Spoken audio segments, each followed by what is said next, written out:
2 years ago, the painting titled Salvator Mundi set a record as the most expensive piece of art ever sold at auction.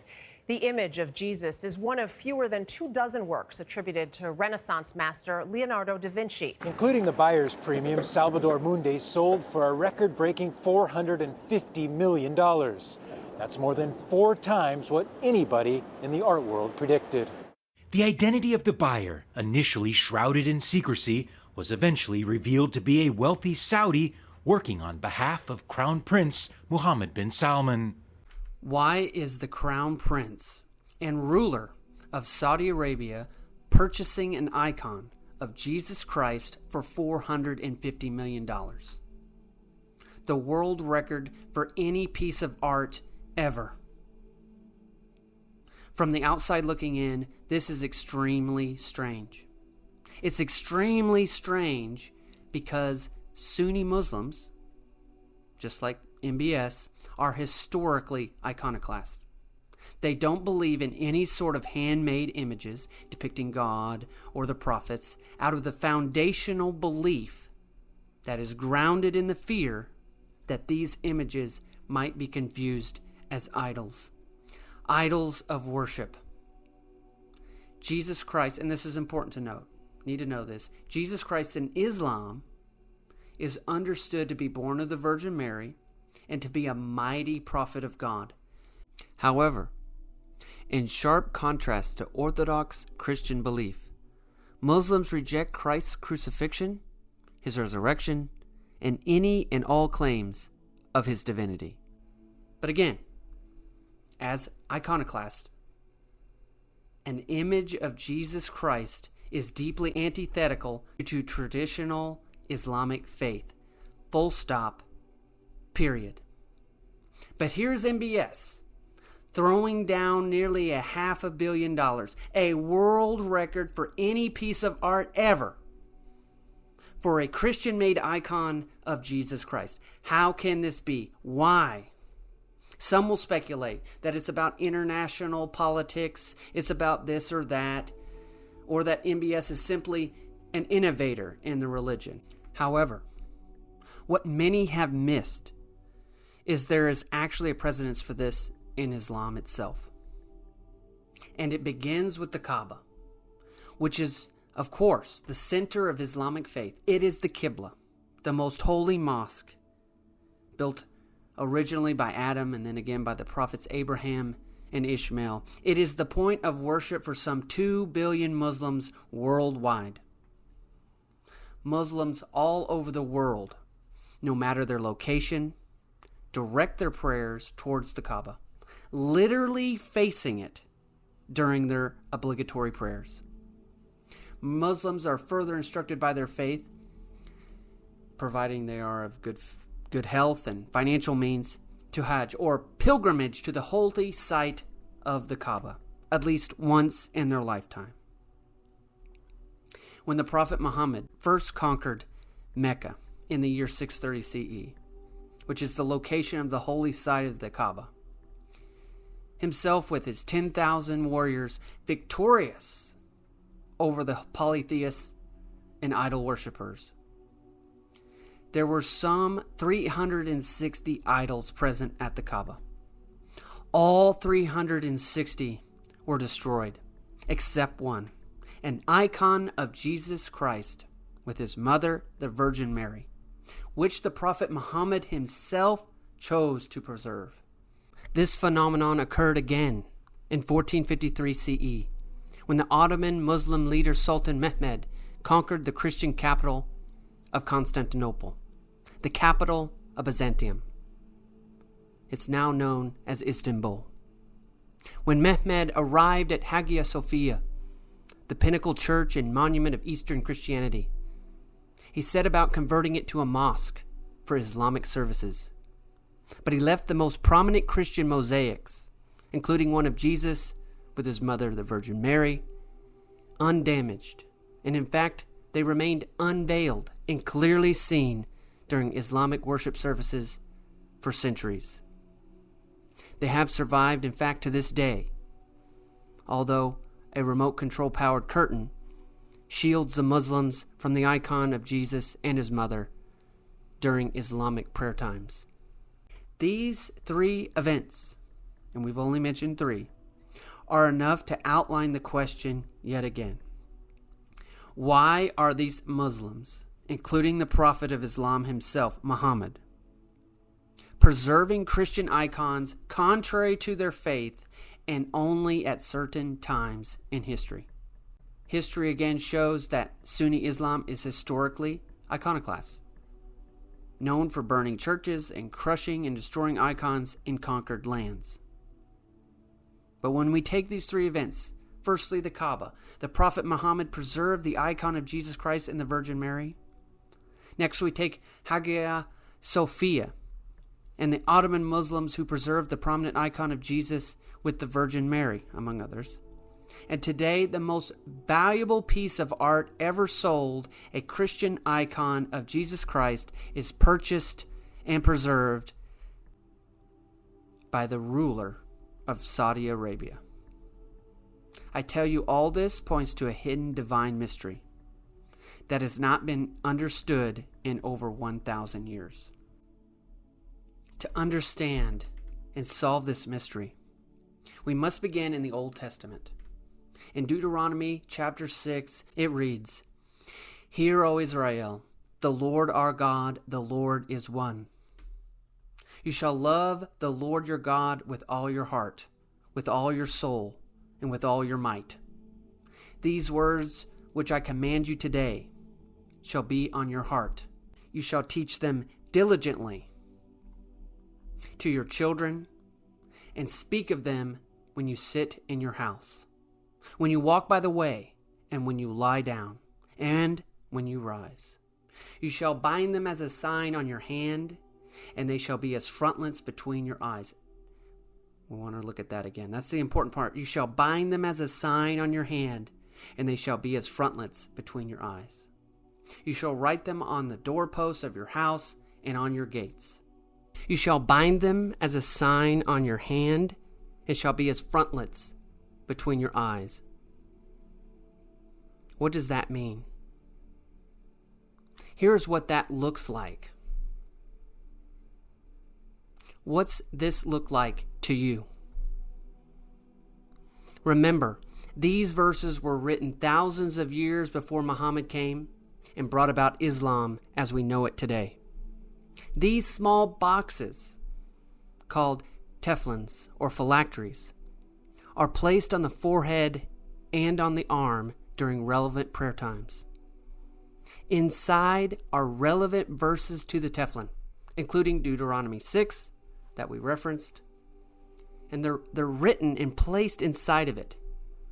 Remember, Muslims pray facing the Kaaba, no matter where they are in the world. What are these people doing? Seems they are also praying towards the Kaaba, albeit on their foreheads.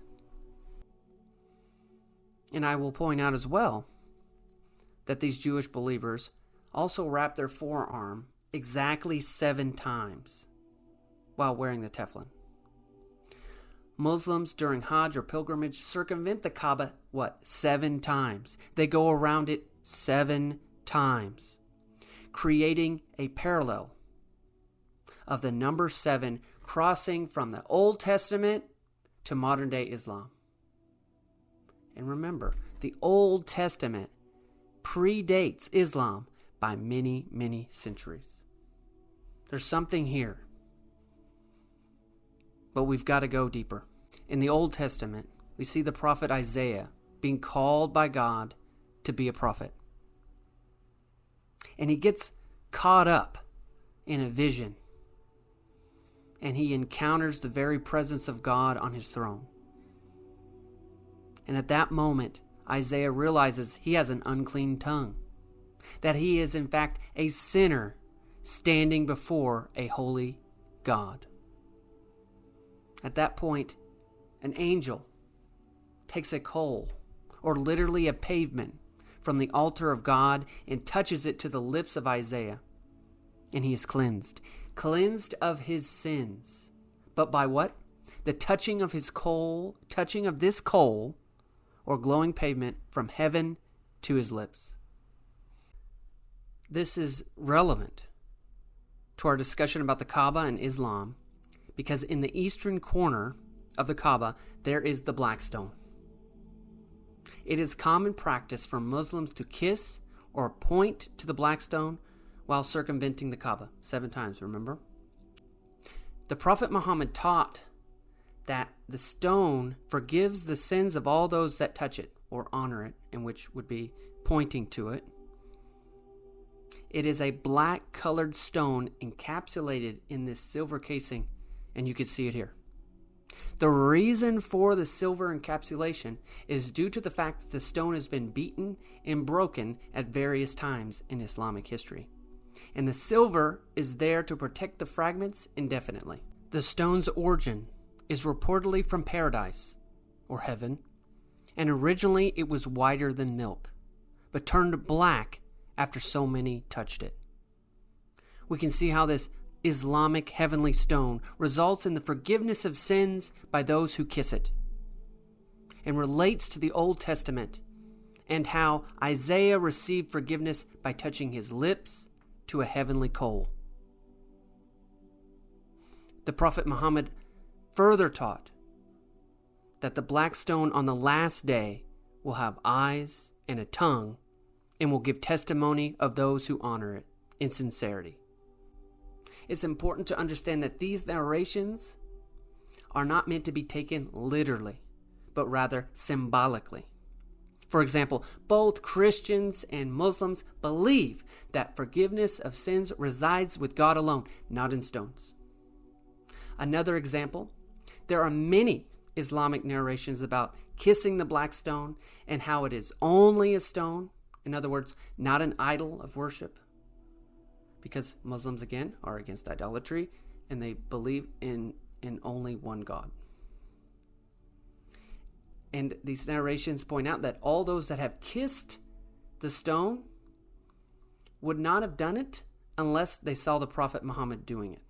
Right? So the followers of Islam, the original companions of the Prophet, point out they wouldn't kiss the stone unless they saw the Prophet doing it. Right? So given the clear symbolic nature, what is the purpose here? If they are symbols, what do they symbolize? What is all this trying to teach us? Why does the Old Testament teach Jews to wear tiny Kaabas on their foreheads and on their forearms, with scriptures about one God, Passover, and unleavened bread? What then does the stone of Isaiah in the Old Testament and the cornerstone of the Kaaba, which came from heaven, was white but now is black, was broken and is now encapsulated in silver, and on the last day will have 2 eyes and a tongue, and will testify of those who honored it, symbolize? The answer to this question will also answer our original question of why Muslims are preserving Christian icons, but only at certain times.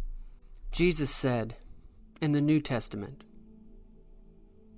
"The stone which the builders rejected has become the chief cornerstone. This was the Lord's doing, and it is marvelous in our eyes." This is Jesus Christ in the New Testament, quoting the Old Testament Psalm 118. And in context, he's talking about Israel rejecting their Messiah, rejecting him, that they are the builders, and he is the chief cornerstone.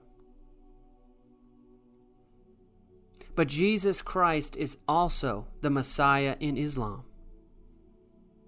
And the builders and the maintainers and the repairers of the Kaaba have rejected the chief cornerstone. They have rejected the Messiah, Jesus Christ. Jesus Christ is the stone that the builders rejected. Jesus Christ is prophesied in the Old Testament. In the book of Psalms, in chapter 2, it reads, "Kiss the Son," or "Honor the Son, lest he be angry and you perish in your rebellion." Just as kissing the black stone honors God, kiss the stone. Kiss Christ. Honor God, lest you perish in your rebellion. Jesus Christ came down from heaven, born of the Virgin Mary, pure. Just as the black stone came down from heaven and was once whiter than milk. Jesus Christ was beaten and broken, made black, even unrecognizable during his crucifixion. Just like the stone was made black by the sin of all those who touched it, and later was beaten and broken into fragments, unrecognizable. Jesus Christ offers the world forgiveness of sins by his death on the cross to all those who believe, just as the black stone forgives sins of all those who touch it in sincerity. Jesus Christ is the stone that the prophet Isaiah kissed. As the New Testament, speaking of this instance, tells us that Isaiah saw the glory of Jesus Christ. Jesus Christ will come again to gather the true believers together and to judge the world. Just as the black stone on the last day is symbolized to have eyes and a tongue, and is believed to give testimony of all those that honored it in true faith. Jesus Christ is very God of very God, the true Passover lamb, and the unleavened bread that we partake of today. These prophecies written by the command of the Almighty and placed in tiny prayer Kaabas worn on the forehead and the arms of the Old Testament believers. Jesus Christ is the foundation of the church, the assembly of the true believers, the cornerstone of the assembly of the true believers, and is represented in the corner of the Kaaba by the black stone. The Kaaba has become an icon of Jesus Christ. Let's go back. What of the Prophet of Islam, the Ottoman Muslims, and MBS, who all preserved Christian icons? They all have done the Lord's work, either knowingly or unknowingly. In every error, deception, and falsity that arises, God remains sovereign, and his truth is revealed to the remnant of all those who diligently seek him. Christ is found in the midst of those who reject him.